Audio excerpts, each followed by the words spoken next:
Apa kata Abu Bakar? Num ya Rasulullah. Jadi silakan Rasulullah tidur, saya akan berjaga di sekeliling Anda. Jadi bayangkan ya persahabatannya Abu Bakar ini dengan Rasulullah seperti itu. Dan ini gambaran betapa Abu Bakar ini menjadikan dirinya itu betul-betul menjadi pelayan Rasulullah. Padahal Abu Bakar itu adalah mertuanya. Dan secara usia Abu Bakar lebih tua daripada Nabi. Tapi karena beliau tahu bahwa ini adalah utusan Allah, maka beliau itu melayani Rasulullah SAW. Nah, ini namanya khidmah.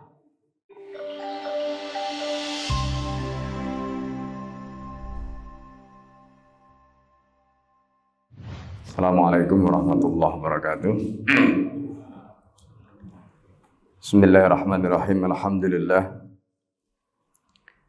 Alhamdulillahi rabbil alamin wa bihi nasta'inu ala umurid dunya waddin wassalatu wassalamu ala asyrafil anbiya'i wal mursalin wa imamil muttaqin wal mujahidin wa ala alihi wa ashabihi wa man da'a bi da'wati ila yaumiddin.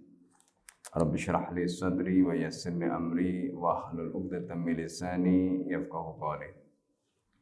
Allahumma inna a'udzubika an adilla wa dalla zinna zanna wa adri ma udlama wa ajala yajra alayya. Bapak Ibu dan saudara sekalian yang dimuliakan Allah, alhamdulillah pada subuh hari ini kita bisa melaksanakan salat subuh berjamaah dan melanjutkan kajian Sirah Nabawiyah dengan membahas kitab Ar-Rahiqil Maktum yang ditulis oleh Al-Allamah Al-Mubarakfuri. Semoga ilmu yang kita pelajari menjadi ilmu yang bermanfaat di dunia dan di akhirat. Mari kita baca surat Al-Fatihah untuk mu'allif kitab ini dan juga untuk guru-guru kita semua dan kita yang hadir di majelis ini. Semoga Allah senantiasa memberikan keberkahan, waktu, ilmu, dan semua yang Allah anugerahkan kepada kita. Ala hadiniyah wal kunniyatin salihah al-fatihah. A'udzubillahi minasyaitonir rajim. Alhamdulillah. Iya kan.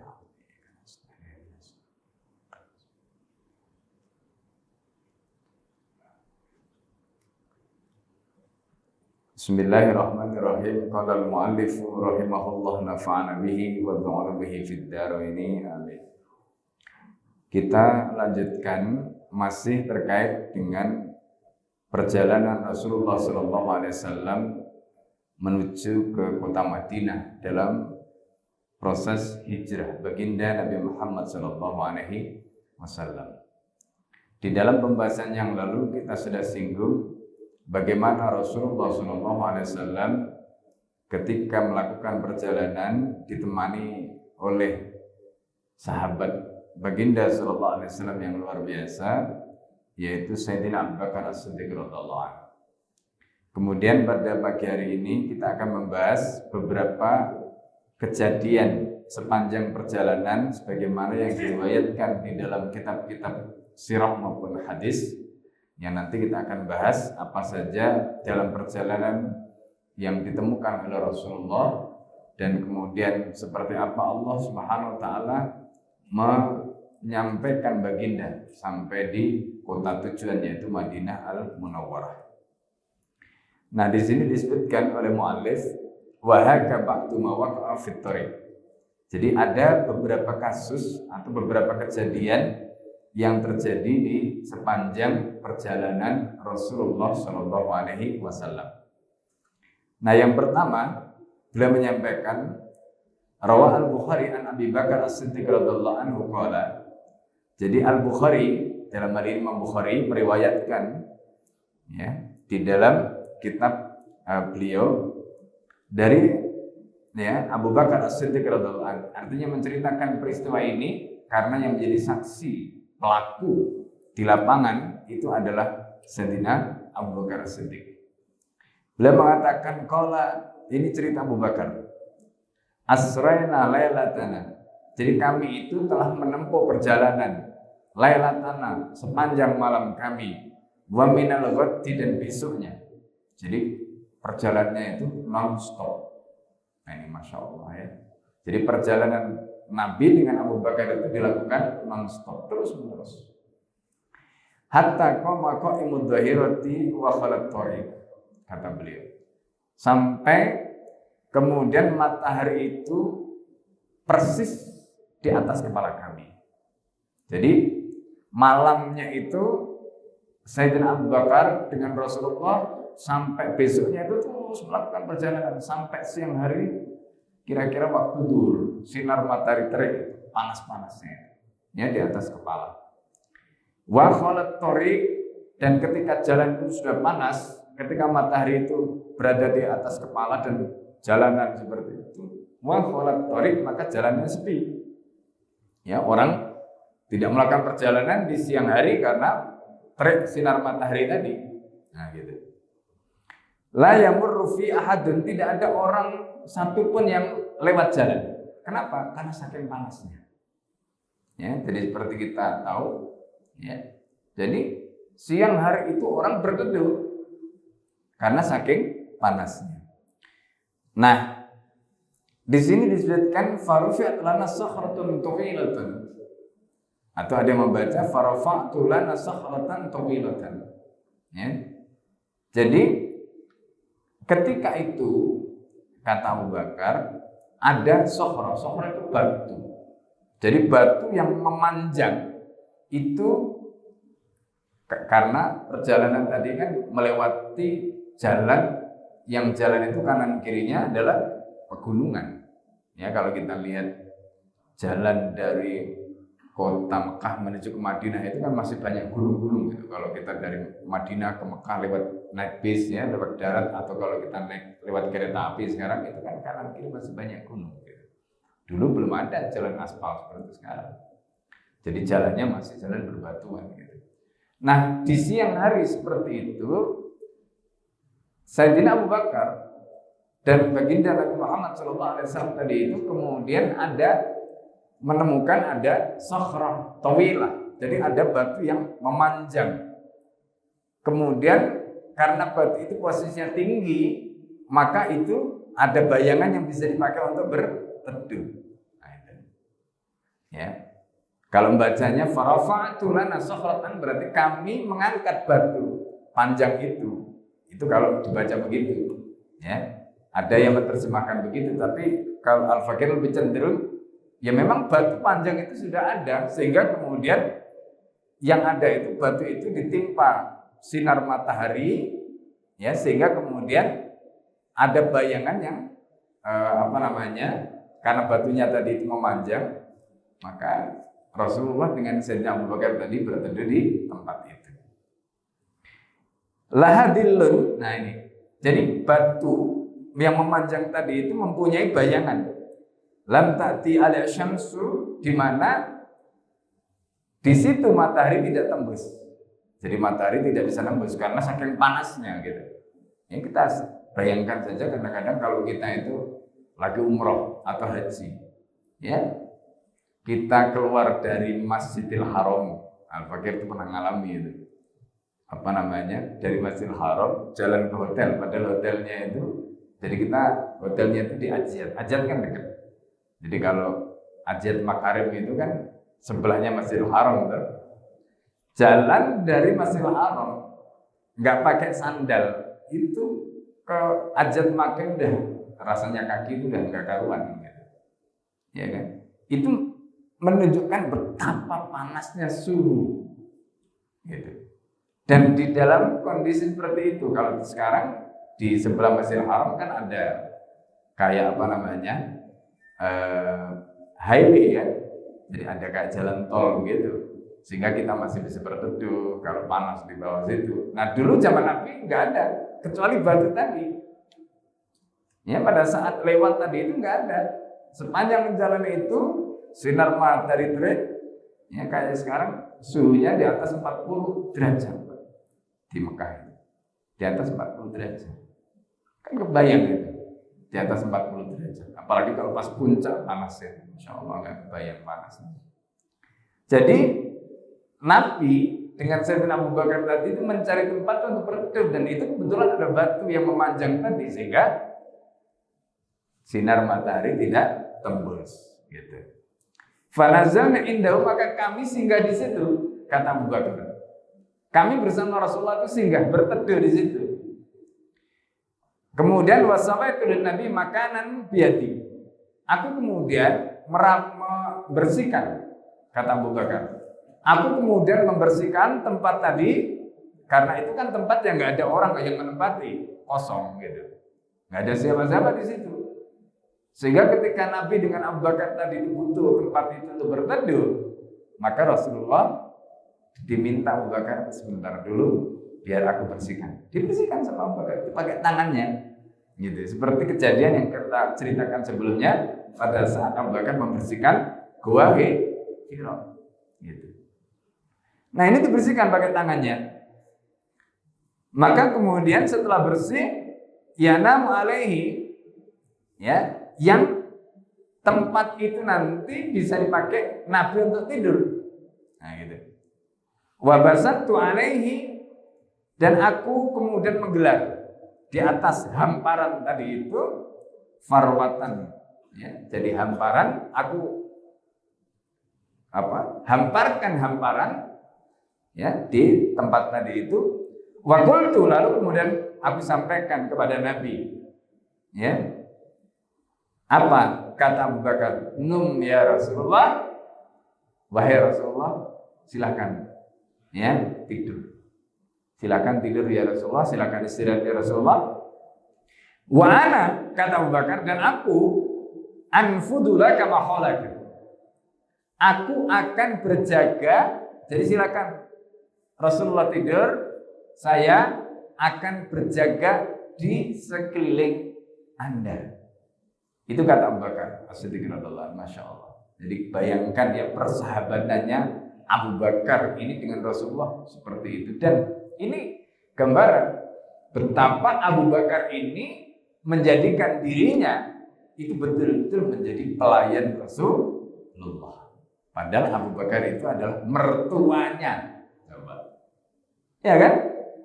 Dan secara usia Abu Bakar lebih tua daripada Nabi. Gitu. Secara usia Abu Bakar lebih tua daripada Nabi. Mertuanya Rasulullah. Tapi karena beliau tahu bahwa ini adalah utusan Allah, maka beliau itu melayani Rasulullah SAW. Nah ini namanya khidmah. Jadi Masya Allah ya. Nah ini yang kemudian nanti ditiru, ya, diamalkan oleh para santri, ya, ketika di pesantren. Jadi salah satu yang menjadi tradisi di pesantren itu namanya khidmah, gitu. Khidmah itu, ya, bagaimana santri, ya, itu memberikan khidmat kepada gurunya, bagaimana santri itu memberikan khidmat kepada kiainya. Nah itu khidmah.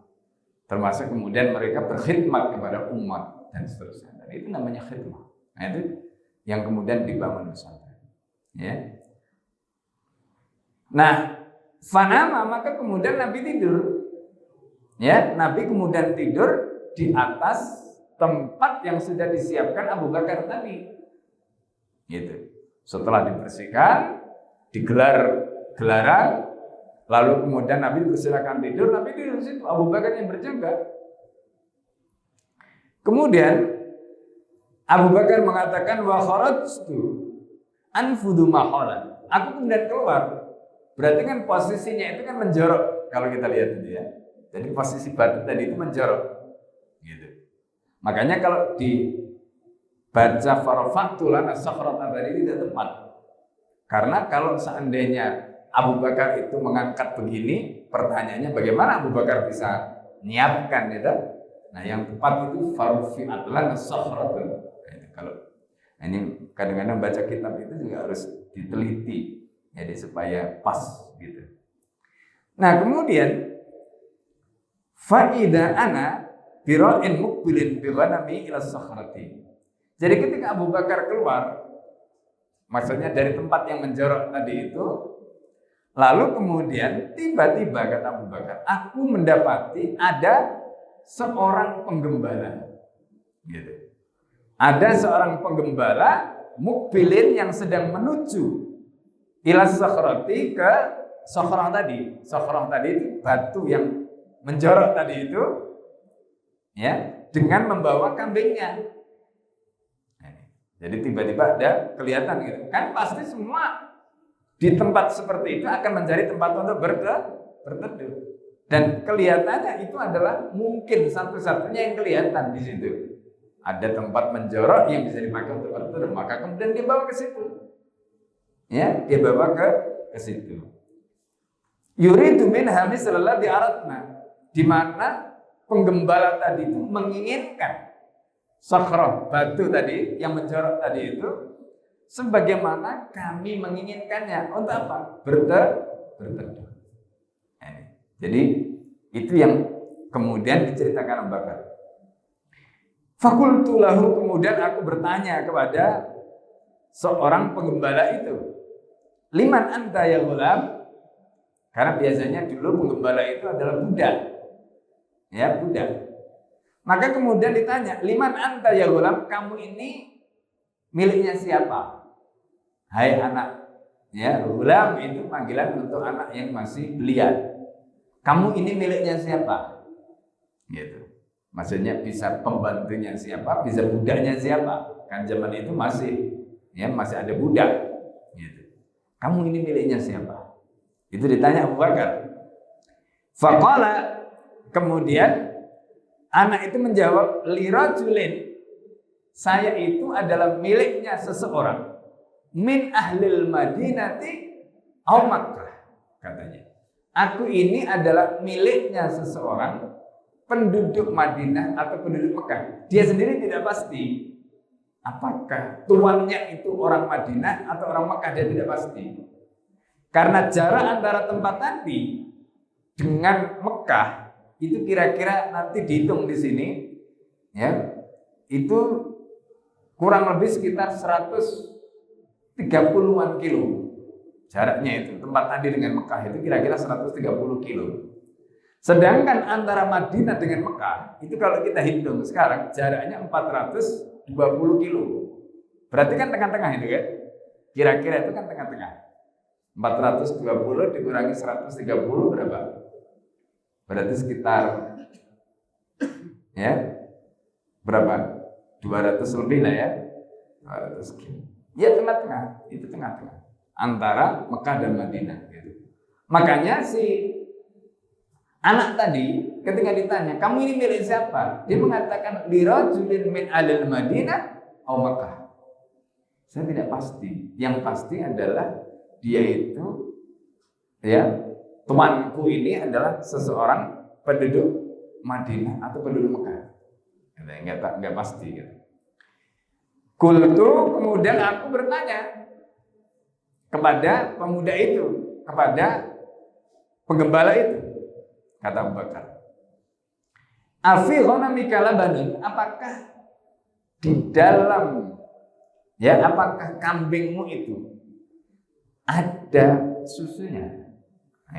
Apakah kambing yang kamu bawa, yang kamu gembalakan itu ada susunya? Ini pertanyaan Abu Bakar kepada pemuda tadi. Qala na'am, kata pemuda itu, ya ada. Kultu, kemudian aku bertanya lagi, afatahlim, apakah kamu bisa untuk memerasnya? Jadi ini pertanyaan Sayyidina Abu Bakar kepada anak tadi. Apakah kamu bisa memerasnya? Qala na'am, ya, saya bisa memerasnya. Saya. Lalu kemudian beliau mengatakan, jadi anak itu mengatakan fa'akhadha. Nah, ini cerita Abu Bakar. Abu Bakar karena menceritakan ini, fa'akhadha syatan. Lalu kemudian pemuda itu mengambil kambingnya. Jadi seekor kambing betina yang susunya siap diperah diambil oleh anak tadi. Kemudian fakultu, lalu kemudian aku bertanya lagi, atau aku katakan lagi, ya, infadid dara'a minat turubi wa sya'ra wal qadar, katanya. Kamu bersihkan, dara' itu adalah itu apa namanya, embing susu itu, ya, yang mau diambil susunya tadi itu, kamu bersihkan dari debu, dari rambutnya, dan dari kotoran, ya kan? Jadi kamu bersihkan itu supaya apa? Bisa diminum, gitu. Supaya bisa diminum. Jadi kalau mau diperas kan, dibersihkan dulu. Itu Abu Bakar mengatakan begitu. Kamu bersihkan, ya, dari debu, dari rambut, dan dari kotoran. Maka fahaliba fi qaqbatin, ya, kuthba min labanin. Akhirnya anak itu memeras, dan kemudian susunya tadi dimasukkan di sebuah wadah. Wa ma'i dawatun hamaltu halin nabi, dan aku ketika itu membawa wadah. Jadi membawa wadah yang aku sengaja bawa untuk Nabi Shallallahu Alaihi Wasallam. Jadi kalau zaman dulu, Pak, itu kan belum ada termos, belum ada botol kayak begini. Terus yang dibawa apa? Nah, itu namanya ketika itu khirbah, ya. Jadi biasanya kebiasaan orang Arab, mereka itu membuat wadahnya itu dari hewan. Jadi misalnya ini kambing, ya, kambing muda itu setelah disembelih, ya, itu nanti kulitnya, ya, itu dibersihkan. Kemudian setelah bersih dijahit, Pak. Jadi kulitnya itu kan ada yang disobek kan itu, terus dijahit. Terus nanti bekas kakinya, kemudian lehernya itu nanti dibuka untuk menjadi tempat kayak gini nih, kepalanya, gitu. Sehingga nanti air dimasukkan di situ. Nah, terus nanti mereka ikat, gitu. Mereka ikat. Nah, itu yang mereka pakai sebagai wadah air. Itu mereka gunakan untuk wudhu, mereka gunakan untuk minum, gitu. Nah itu. Nah kalau unta, ini uniknya unta, ya. Itu ada kisah pada saat Khalid bin Walid itu dikirim dari Irak menuju ke Syam, ya, pada saat perang Yarmouk ketika itu. Nah, salah satu keistimewaan unta itu kalau minum, air yang diminum oleh unta itu disimpan di pulau, Pak. Disimpan di pulau, gitu. Dan air itu bersih, ya, air itu bersih. Nah, ini sehingga ketika dibutuhkan, airnya bisa diminum, dagingnya bisa dimakan. Nah itu unta itu begitu istilahnya. Dan itu yang dilakukan oleh Khalid pada saat dikirim dari Irak untuk ke Syam, ya, untuk melakukan perang ketika itu. Nah, itu keistimewaannya. Nah, dalam kasus tadi yang dilakukan Abu Bakar itu adalah menyiapkan ini, ya, yaitu wadah. Jadi di bawah itu wadahnya, ya, khirbah, ya. Kalau dalam bahasa Arabnya itu mereka membawa itu. Nah itu.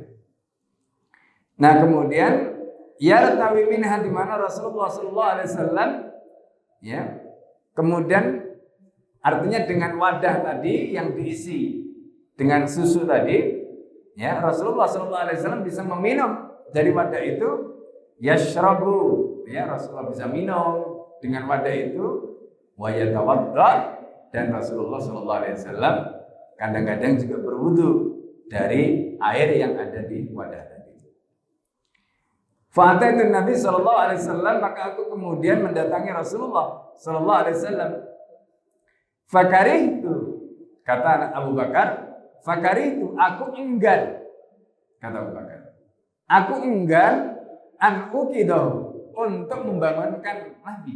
Jadi Nabi itu sedang istirahat, qailulah, tidur waktu siang tadi, terlelap. Maka kata Abu Bakar, aku enggan membangunkan Nabi sallallahu alaihi wasallam. Maka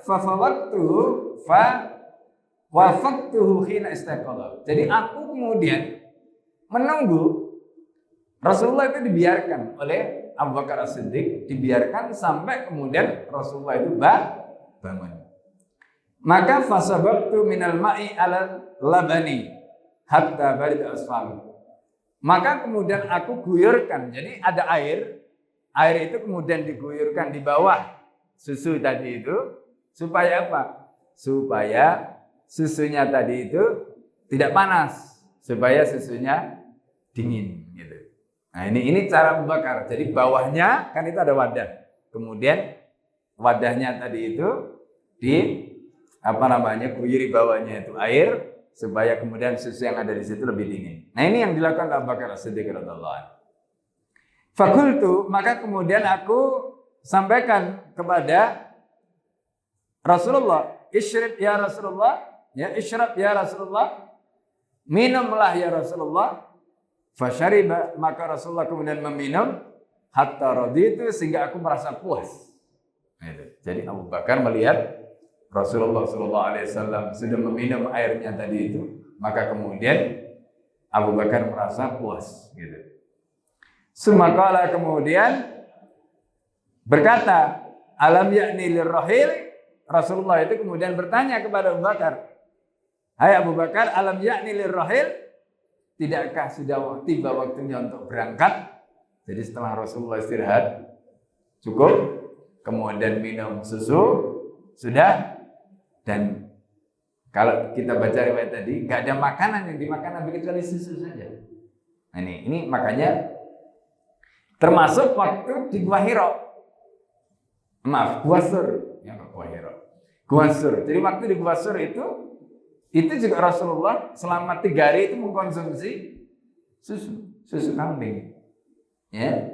Nah, ini meskipun nanti dalam riwayat kemarin kan kita juga sudah singgung bagaimana Sayyidah Asma itu membawa makanan ke atas. Jadi membawa makanan ke atas untuk dimakan oleh Rasulullah SAW dan Abu Bakar. Nah, dari sini kita bisa memahami ya. Jadi susu kambing itu ternyata luar biasa.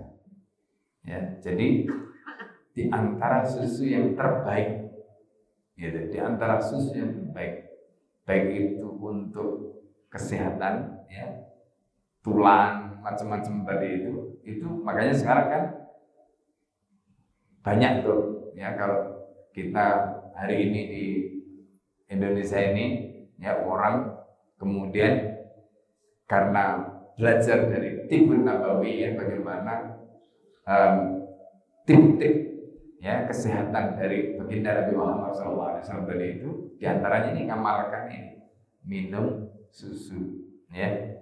Jadi terutama untuk usia-usia 40-50 tahun ke atas yang membutuhkan misalnya karena sudah mungkin menurun produksi kolagennya, supaya kebutuhan kalsiumnya macam-macam, itu susu kambing yang paling bagus, ya. Ini.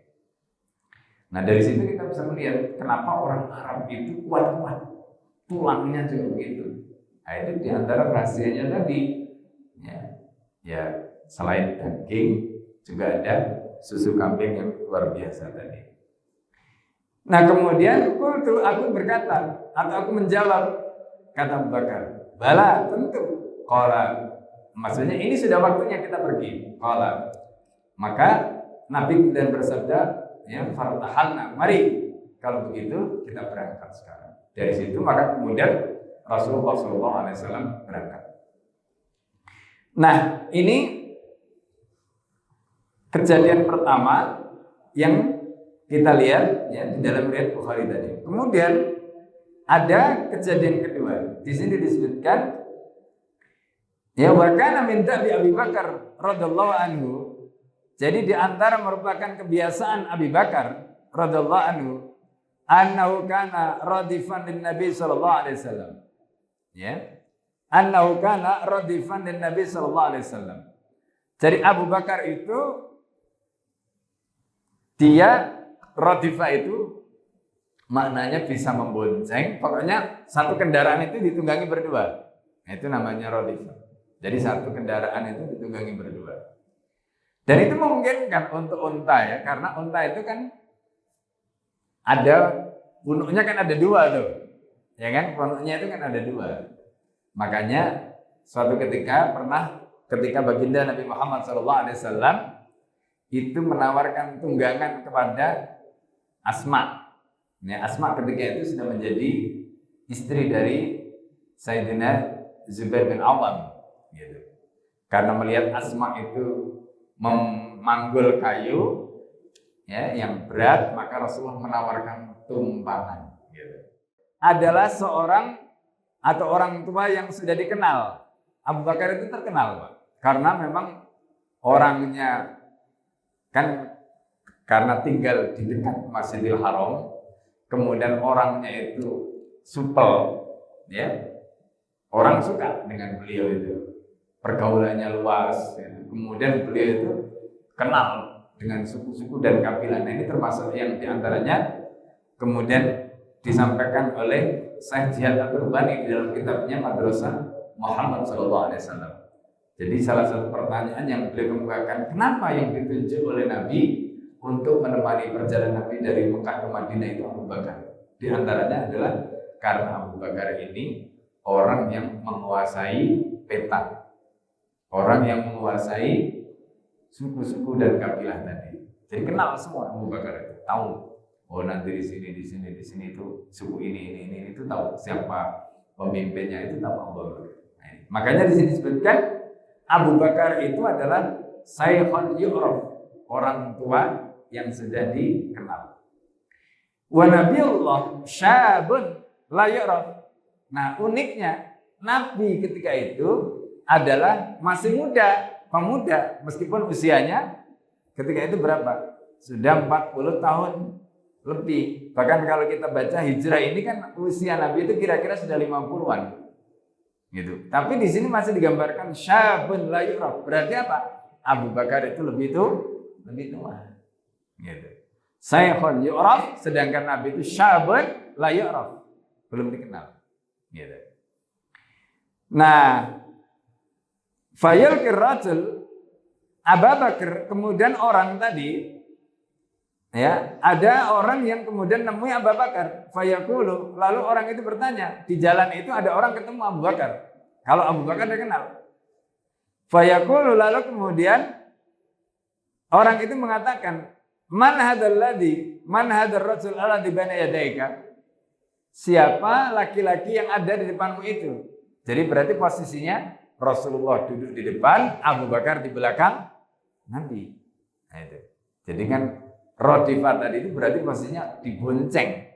Abu Bakar itu dibonceng di belakang Rasulullah, berarti Rasulullah di depannya, Abu Bakar di belakangnya. Fayaqulu, kemudian Abu Bakar menjawab, hadar rajul yahdini at-tariqah. Orang ini adalah penunjuk jalanku. Bahasa sekarang, orang ini adalah guide-ku. Nah, gitu. Itu kata Abu Bakar. Fayahsibu al-hasibu. Nah, orang yang bertanya tadi itu mengira annahu yakni bi at-tariq, bahwa yang dimaksud itu adalah penunjuk jalan tadi. Maksudnya guide. Wa innama yakni, padahal yang dimaksud oleh Abu Bakar itu apa? Sabilal khair. Bahwa yang dimaksud penunjuk jalan itu bukan jalan ini, tapi adalah jalan kebaikan. Dengan kata lain, yang ada di depanku itu adalah Rasulullah. Cuma ini nanti kemudian ulama itu menjelaskan, Pak. Pertanyaannya begini, apakah ini termasuk berbohong? Ini pertanyaannya ya. Apakah ini termasuk berbohong? Dan bohong tadi itu kalau seandainya bohong, dan bohong tadi itu dilakukan di depan Nabi. Jawabannya tidak, ini bukan bohong. Nah, jadi ini tidak dihukumi bohong. Nah, ini namanya kalau dalam ilmu balaghah ya, atau ilmu bahasa Arab itu namanya tauriyah. Tauriyah, Pak.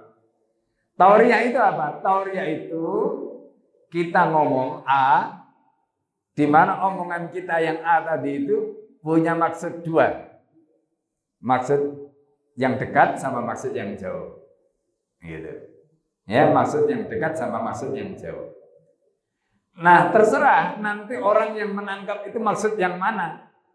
Nah, ketika kita ngomong seperti itu, maka orang yang nangkep tadi itu nangkep apa, yang kita maksudkan apa, terserah dia. Kalau yang kita omongkan begitu, itu tidak dihukumi bohong. Kenapa? Karena yang kita omongkan tetap benar, gitu. Contoh tadi ya, siapa dia? Dia itu adalah penunjuk jalanku. Kan nggak salah kan penunjuk jalan, tapi jalan yang dimaksud jalan yang mana? Apakah jalan ini? Apakah jalan hidup? Apakah jalan ini atau jalan kebaikan? Kan begitu. Yang dimaksud oleh Abu Bakar itu adalah jalan kebaikan, jalan hidup, yaitu Islam, yaitu Rasulullah. Sedangkan yang dipahami orang yang bertanya tadi seolah-olah itu adalah guide, penunjuk jalan, jalan fisik tadi itu. Nah, maka ini tidak dihukumi bohong. Itu namanya tauriyah. Tauriyah. Nah, tauriyah seperti ini itu boleh dilakukan. Boleh dilakukan. Jadi kalau misalnya ya Bapak Ibu, misalnya ini kadang-kadang ya mungkin kita komunikasi dengan istri, misalnya gitu ya. Atau komunikasi dengan teman. Ada sesuatu yang kita kadang-kadang ingin dalam tanda petik rahasiakan. Caranya supaya nggak bohong bagaimana? Ya itu nanti menggunakan bahasa tauriyah supaya nggak bohong gitu. Ya kan? Supaya tidak bohong. Itu menggunakan bahasa tauriyah itu boleh. Gitu. Ya. Jadi itu contoh yang diajarkan oleh Rasulullah SAW dengan diamnya Nabi. Ketika Abu Bakar menyampaikan seperti tadi, berarti hukum tauriyah itu boleh. Nah, itu. Ya, tauriyah itu hukumnya boleh. Nah, kemudian berikutnya di sini disebutkan, nah ini agak panjang, ya. Wa fil yaumis tsani, nah pada hari kedua, awis salis atau hari ketiga, murra bi khaymati. Ya. Nabi itu melewati sebuah tenda, kemah. Kemahnya siapa? Ummi Ma'bad al-Khuzaiyah. Jadi beliau itu dari suku Khuza'ah. Ya, dari suku Khuza'ah. Nah, namanya Ummu Ma'bad. Wa kana mawqi'uhuma, dan posisi dua kemah tadi, ya. Itu bil musallal, ada di musallal, ya. Satu tempat minnahya Kudet, dari arah Kudet ala bu'di nahwi mi'ah wa salasina kilometer min Makkah. Dan ini yang tadi data yang Al-Fakir gunakan tadi. Kira-kira dari Kudet itu ya. Jadi Kudet itu kalau sekarang posisinya ada di Mekah, ya jadi kalau apa namanya? Ya daerah Kudet ya. Nah, kira-kira jaraknya di situ disebutkan 130 km dari Mekah. Ini. Wa kana Ummu Ma'bad, dan Ummu Ma'bad ini imra'atun barzah jalda tajtabi bi fana'il khaymah. Jadi beliau itu adalah seorang wanita yang cerdas, wanita yang apa namanya? Aktif, maksudnya bukan tipe wanita yang pasif gitu ya. Nah, beliau itu posisinya itu berada di fana'il khaybah, ada di luar kemah. Jadi kan kemah itu kan biasanya begini ya. Nah, terus orang itu ya jangan bayangkan kayak kemahnya pramuka sekarang ya. Jadi gini terus ya orang itu mungkin jaga di luar ya, mondar-mandir gitu. Jadi dia ada di luar. Posisinya tidak di dalam. Sumatut imu watus kimin man marra biha. Nah, apa yang beliau lakukan? Yang beliau lakukan itu adalah beliau itu selalu memberi makan dan memberi minum siapapun yang lewat di situ. Jadi beliau itu Masya Allah, tugasnya atau apa yang beliau lakukan itu melakukan kebaikan tadi, sedekah dengan kalau ada orang lewat dikasih makan, kalau lapar, kalau haus ya, atau mungkin capek dan sebagainya bisa singgah di tendanya tadi. Karena itu ada dua tenda di situ, ya. Kemudian fasa'alaha, kemudian keduanya yaitu Sayyidina Abu Bakar dan Rasulullah SAW bertanya kepada Ummu Ma'bad, hal inda syai', ya, apakah ada sesuatu, maksudnya apakah Ummu Ma'bad itu punya sesuatu ataukah tidak yang bisa dimanfaatkan. Faqalat, maka kemudian Ummu Ma'bad menjawab, wallahi law kana indana syai'un ya ma'awazukum. Demi Allah, kalau aku itu punya sesuatu, aku nggak akan bakhil kepada kalian. Pasti kalian akan aku jamu, kata Ummu Ma'bad. Masya Allah. Al-kira wa sya'azibun, katanya. Ya, ini kambing-kambing ini pada azib itu, maksudnya kambing-kambing tadi itu pada, ya bukan jenis yang gemuk, yang kurus, yang apa namanya, istilahnya itu kelaparan gitu. Makanya kalau ada ya saya akan kasih, nggak akan ini. Wa kanat sanatun syahba, dan ketika itu tahun paceklik. Jadi betul-betul tahun kekeringan gitu.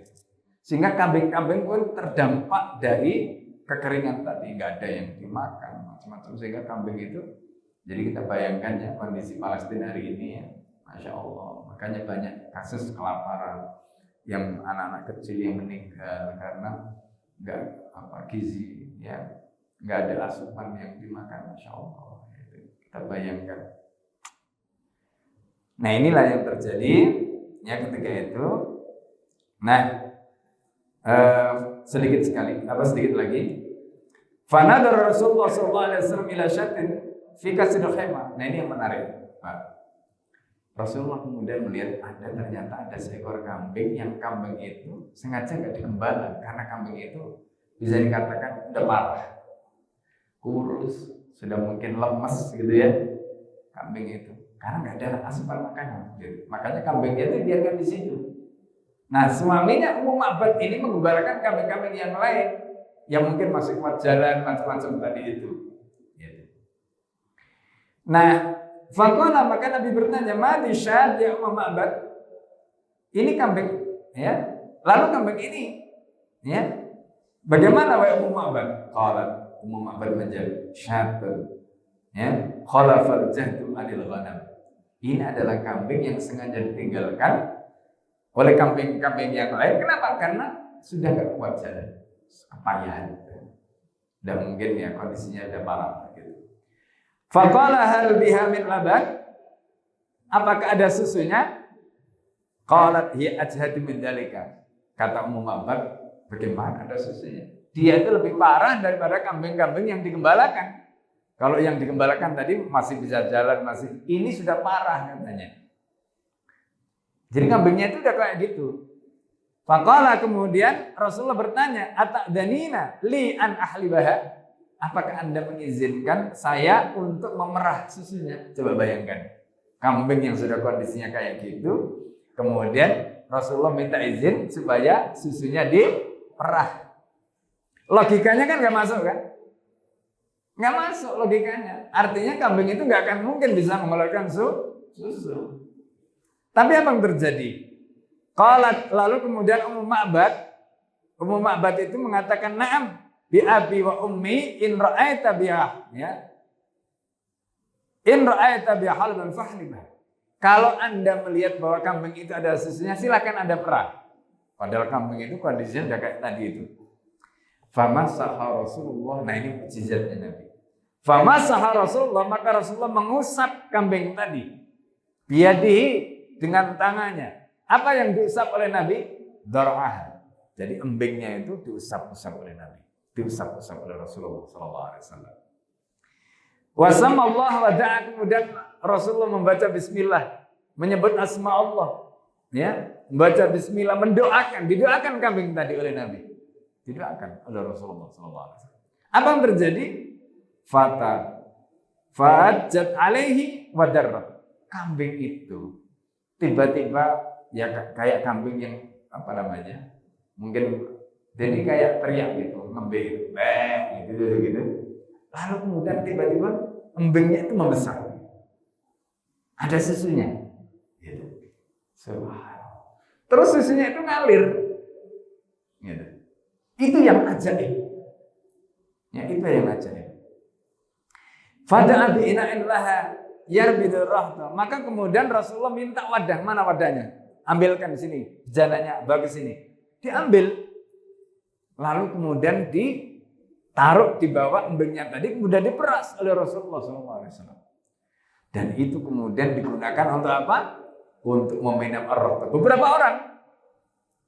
Fahaliba fi hatta alat ar-rahwah. Ya. Maka kemudian terus diperas oleh Nabi. Sehingga betul-betul ya, orang-orang yang ada tadi itu bisa meminumnya. Fasaqaha, maka kemudian Rasulullah memberikan kepada Ummu Ma'bad untuk diminum. Fasyaribat, maka Ummu Ma'bad pun meminumnya hatta rawiyat, sampai Ummu Ma'bad itu kenyang. Hausnya hilang, kenyang. Wasaqa ashabahu, maka kemudian Rasulullah memberi minum sahabatnya yaitu Abu Bakar hatta rawaw, sampai kemudian Abu Bakar pun begitu. Tsumma syariba, baru kemudian Nabi meminumnya untuk Nabi. Wa haliba fihi saniyan, lalu kemudian Rasulullah memeras yang kedua. Hatta malal ina, sampai kemudian wadah tadi penuh lagi. Summa ghadarahu daha fartahal, maka kemudian Rasulullah meninggalkan Ummu Ma'bad dengan wadah yang penuh air susu tadi itu, lalu kemudian Rasulullah pergi. Subhanallah. Ini mukjizat yang kemudian ditunjukkan oleh Rasulullah SAW.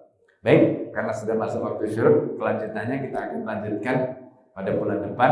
Apa yang terjadi setelah suaminya kembali, kemudian Rasulullah sudah meninggalkan tempat tadi. Insya Allah kita akan sambung di pertemuan yang akan datang. Kalau ada pertanyaan, ada hal yang ingin disampaikan oleh Bapak Ibu, silakan. Ya, mungkin ada yang ingin disampaikan. Kalau tidak ada, kita cukupkan sampai di sini. Semoga apa yang kita pelajari bisa menjadi pelajaran berharga bagi kita, menjadi ilmu yang bermanfaat, dan kita bisa mempelajari dari kisah-kisah tadi bagaimana Rasulullah SAW dengan Abu Bakar yang begitu luar biasa, bagaimana khidmatnya Abu Bakar, ya, termasuk tadi kisah yang terakhir tadi adalah kisah Ummu Ma'bad, dan nanti hadis Ummu Ma'bad ini, yaitu hadis yang menceritakan tentang bagaimana sosok Rasulullah, itu akan diceritakan belakangan. Itu riwayat Ummu Ma'bad, dan ini dia menceritakan persis bagaimana sosok Rasulullah, bagaimana yang dilihat Ummu Ma'bad ini. Subhanallah. Nanti akan kita pelajari di bagian belakang. Semoga Allah Subhanahu wa taala menjadikan ilmu kita menjadi ilmu yang bermanfaat, dan mari kita tutup dengan doa kafaratul majelis. Subhanallahi wa bihamdihi, asyhadu an la ilaha illa anta, astaghfiruka wa atubu ilaik. Assalamualaikum warahmatullahi wabarakatuh.